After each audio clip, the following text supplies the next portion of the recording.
नमस्कार. ओंकार क्लासेसच्या सर्व विद्यार्थ्यांचे बायोलॉजीच्या या व्हिडिओमध्ये स्वागत आहे. बायोलॉजीमध्ये सेकंड टॉपिक आपण बघतोय. त्याच्यामधला काल आपण प्लॅसेंटा हा पॉईंट पूर्ण केला. त्याच्या पुढचा पॉईंट आपल्याला आता घ्यायचा आहे पार्च्युरेशन. तर पार्च्युरेशन या शब्दाचा ॲक्च्युली अर्थ काय समजून घ्या.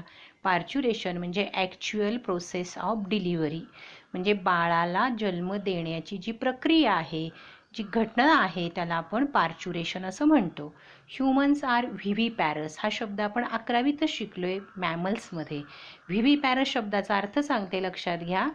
जो पिलांना जन्म देतो त्याला आपण काय म्हणतो, viviparous. That is character of mammals which gives birth to the young ones. आणि दुसरा एक पॉईंट नीटसाठी इथे लक्षात ठेवा, ओव्हिपॅरस. ओव्हिपॅरसमध्ये एग्ज घालतात आणि एग्जमधून नंतर पिलांचा जन्म होतो, त्याला ओव्हिपॅरस म्हणतात. ओव्हिपॅरसचं उदाहरण आहे बर्ड्स, लक्षात घ्या. आणि व्हिव्हिपॅरस आहेत मॅमल्स. मोस्ट मॅमल्समध्येच हे कॅरेक्टर आपल्याला बघायला मिळतं. As they give birth to their young one. Parturition is the process of giving birth to a baby. बाळाच्या जन्माची प्रक्रिया. The physical activities involved in parturition. याच्यामध्ये काय काय घडतं, like uterine and abdominal contractions. युटेरसचं कॉन्ट्रॅक्शन होतं, ॲबडॉमिनचं कॉन्ट्रॅक्शन होतं. कॉन्ट्रॅक्शन म्हणजे आकुंचन पावणं. And dilation of cervix. आता सर्व्हिक्स हा पॉईंट काय ते समजून घ्या. आपण जे फिमेल रिप्रोडक्टिव्ह सिस्टीममध्ये पाहिलं होतं युटेरस, त्या युटेरसचं जे माउथ असतं, ओपनिंग असतं, त्याला म्हणतात सर्व्हिक्स. त्याचं जे ओपनिंग आहे त्याचं डायलेशन होतं, म्हणजे त्याचा आकार थोडासा वाढतो. And passage of baby are collectively called labour. आणि त्याच्यामधून बेबी बाहेर येतं, ह्या सगळ्याला मिळून आपण लेबर असं म्हणतो. लेबर या शब्दाचा अर्थ समजून घ्या इथे काय.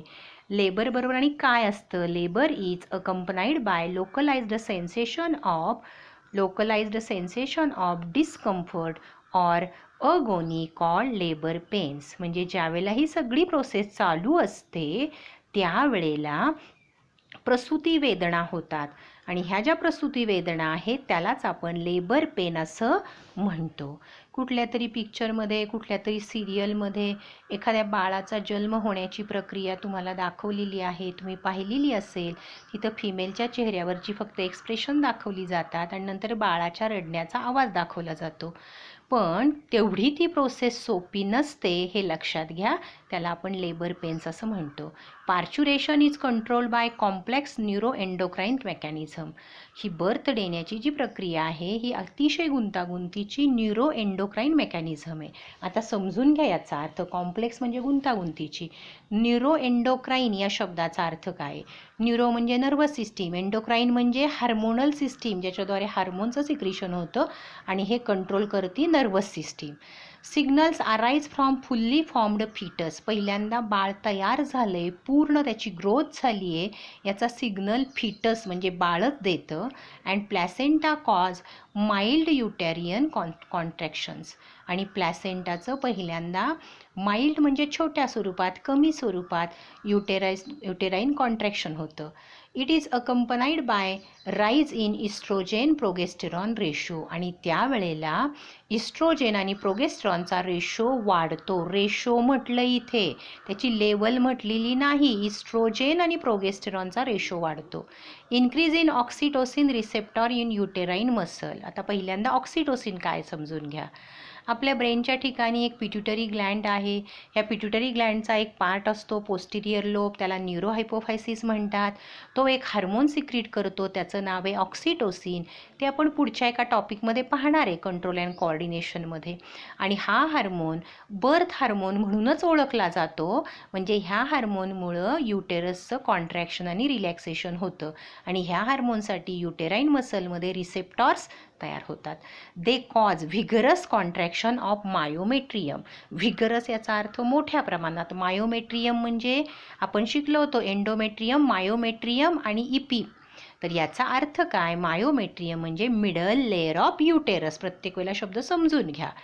Myometrium of uterus at the end of प्रेग्नन्सीच्या एंडला हे कॉन्ट्रॅक्शन जोरदार सुरू होतात. The fully developed fetus give signals for the uterine contraction by secreting adrenocorticotropic hormone. आईच्या पोटामध्ये वाढणारं बाळ पूर्ण ग्रोथ झाल्यानंतर सिग्नल देतं, मेसेज देतं. कशाच्या स्वरूपात मेसेज देतं? युटेराईन कॉन्ट्रॅक्शनसाठी, त्याला बाहेर यायचं आहे म्हणून, त्याला जन्म घ्यायचा आहे म्हणून. तर त्याच्या बॉडीमधून ACTH नावाचा हार्मोन सिक्रीट होतो, adrenocorticotropic hormone, from pituitary and corticosteroids from adrenal gland. आणि कॉर्टिकोस्टिरॉइडसुद्धा त्याच्या बॉडीतून सिक्रीट होतात.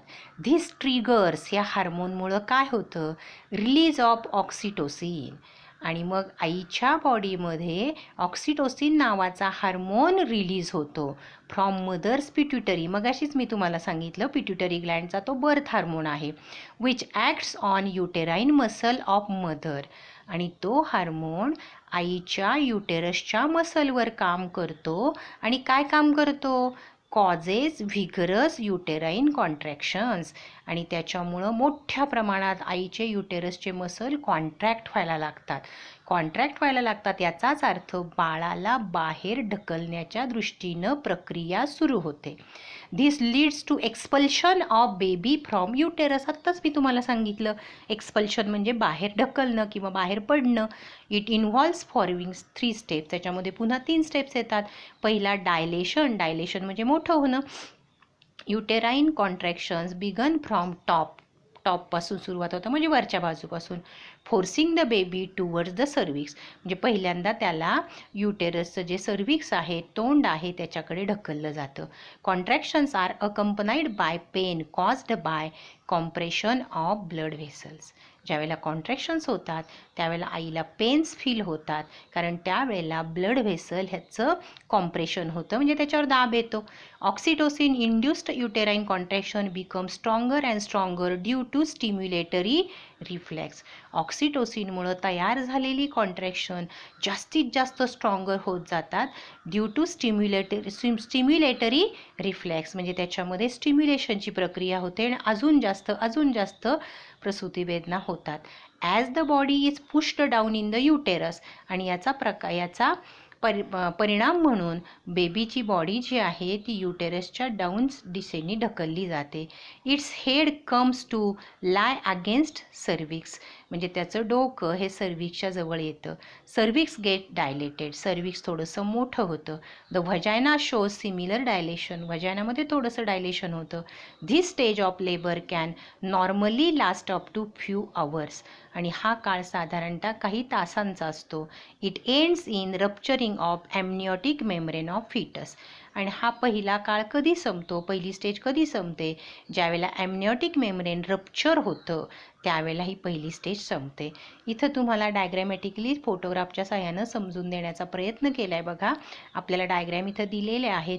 पहिल्या स्टेजमध्ये काय होतं? स्टेज फर्स्ट आहे, इनिशियल लॅटंट फेज म्हटले. फिटस आईच्या पोटामध्ये गर्भाशयाच्या पिशवीमध्ये आहे. अंबिलिकल कॉर्डनी ते जोडलेलं आहे. इकडे बाळाचं डोकं दाखवले, त्या बाजूला युटेरसचं ओपनिंग असतं, त्याला सर्व्हिक्स म्हणतात. आणि सर्व्हिक्स नंतर जो पार्ट सुरू होतो फिमेल रिप्रोडक्टिव्ह सिस्टीमचा, त्याला व्हजायना असं म्हणतात. सेकंड स्टेपमध्ये बाळाचं डोकं त्या सर्व्हिक्सच्या ठिकाणी आलेलं आहे आणि व्हजायना आणि सर्व्हिक्सचं डायलेशन झालेलं आहे. थोडंसं मोठं झालेला भाग तिथं दाखवलेला आहे. त्याच्यानंतर तिसऱ्या स्टेजमध्ये बाळाची पोझिशन बघा कशी होतीये, इथं दाखवलेली डायग्रॅममध्ये. क्राउनिंग ऑफ द हेड असं म्हटलंय, म्हणजे डोक्याचा जो भाग आहे तो वरच्या बाजूला कसा आलेला आहे. आणि शेवटच्या स्टेजमध्ये बाहेर बाळ आलेलं दाखवलंय, फक्त तिथे अंबिलिकल कॉर्ड आतमध्ये राहिलेली आहे असं दाखवलेलं आहे. समजून घेण्याचा प्रयत्न करा. Expulsion stage. आता एक्सपल्शन म्हणजे बाहेर येणं. The uterine and abdominal contractions become stronger. युटेरसचे आणि ॲबडॉमिनचे कॉन्ट्रॅक्शन स्ट्रॉंगर होतात. In normal delivery the fetus passes out through cervix and vagina with head in forward direction. बाळाचं डोकं पुढच्या दिशेला असतं आणि याच मार्गाने किंवा या डायरेक्शनने ते पुढं बाहेर येत असतं. इट टेक्स 20 to 60 मिनिट, साधारणतः 20 ते 60 मिनिट त्याला वेळ लागतो.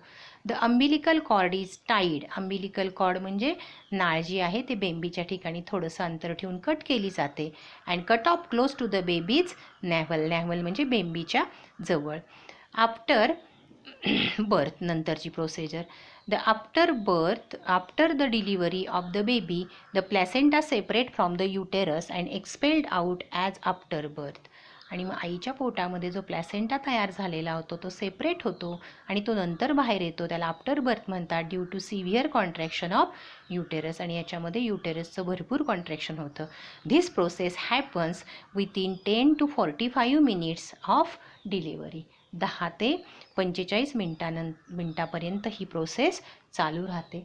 याच्यानंतरचा छोटासा पार्ट आहे तो आपण आता पूर्ण करूया. लॅक्टेशन. लॅक्टेशन म्हणजे आईच्या मॅमरी ग्लँडमध्ये दूध तयार होऊन बाळाला पिण्यासाठी बाहेर येणं. The memory glands of the female start producing milk at the end of pregnancy by the process of lactation. म्हणजे दूध तयार होण्याची प्रक्रिया.